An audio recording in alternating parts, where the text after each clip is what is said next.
which,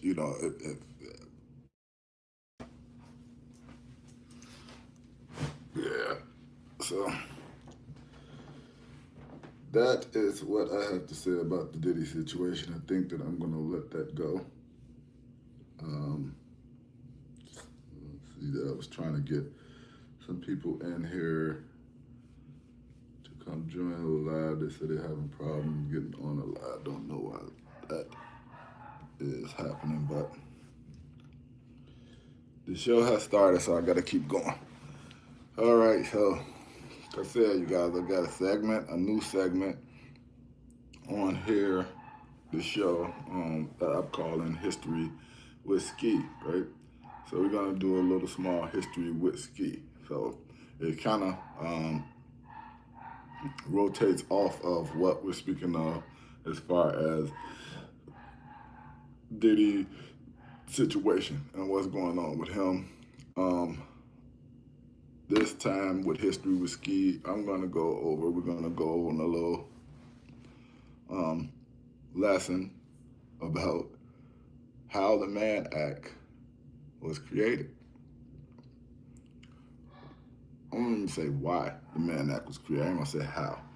Um, some of y'all might know that they created this law because of a black man, a bold black man from the 1900s, early 1900s, I'm gonna say. He became uh, black, a black, um, he became the black heavyweight champion of the world, back in the early 1900s. He was the heavyweight colored champion of the world in 1908. 1908, I think, to 1914, because white men wouldn't fight black men. They said because we was inferior, but the truth was, I think that they were scared. Um, so they refused to fight, this man who I'm talking about, and now I'm going to introduce his name. Some of y'all might know who I'm talking about already. Some probably won't. His name is Jack Johnson. Jack Johnson was the first black heavyweight champion of the world. And Jack Johnson was at the center of why the Mann Act was created, right? So Jack Johnson finally did get a shot to fight a white man, which was Jim Jeffries.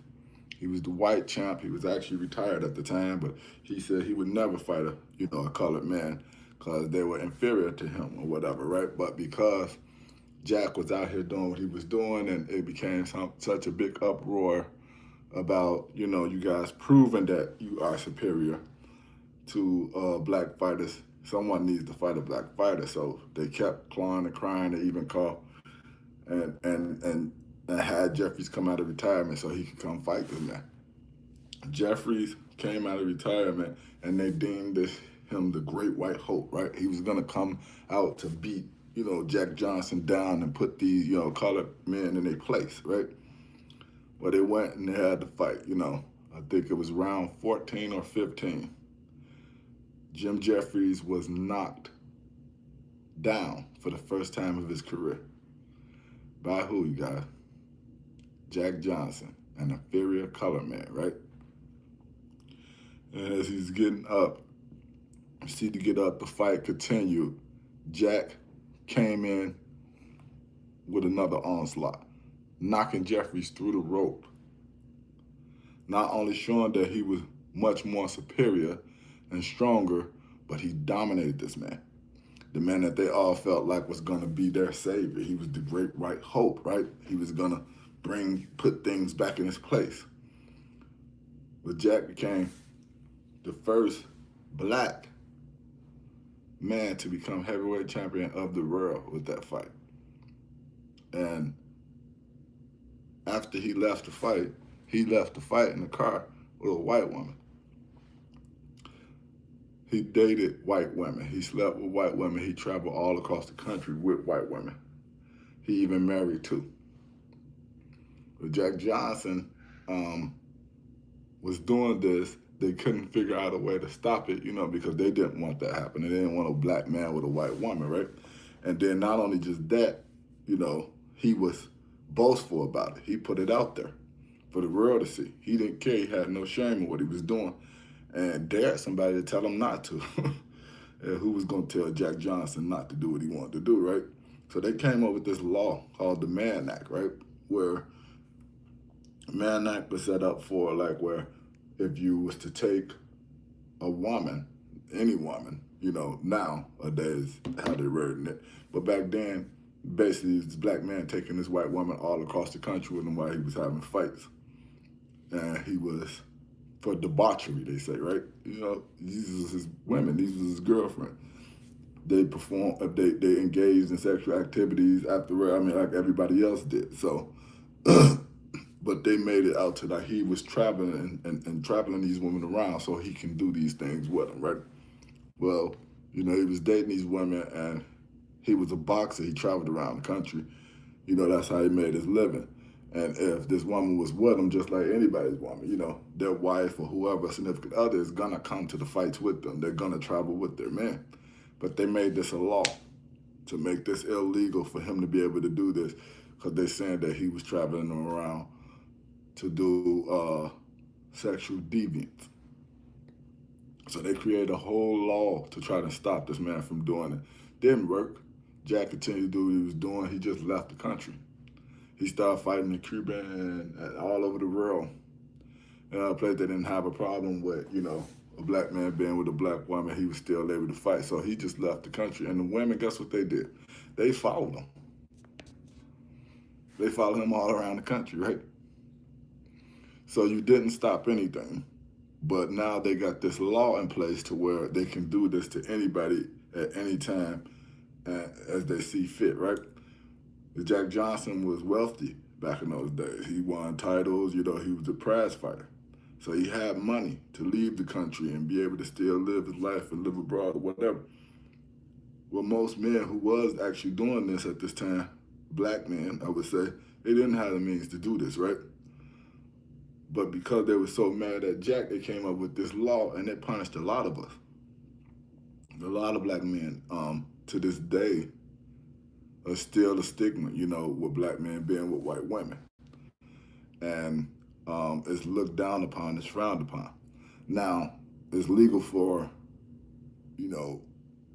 blacks and whites or Mexicans or whoever, the interracial can be married. So you can't just, come up with that law of saying I'm traveling, I'm flying my wife around everywhere to have sex. What you can't apply that to that. So that gives some leniency to that. But I just wanted to put some light on that. This is another history with Ski moment, a segment within a show in Ski's opinion. And I just wanted to put light on Jack Johnson. I think that Jack Johnson is somebody that young black men, young men, period, should look up to, because he was someone who didn't let the system or society define who he was going to be, who he could be, and be with. And I think that all of us should follow that. As people, whoever you want to be with, do what you want to do, as long as it's not bothering anybody.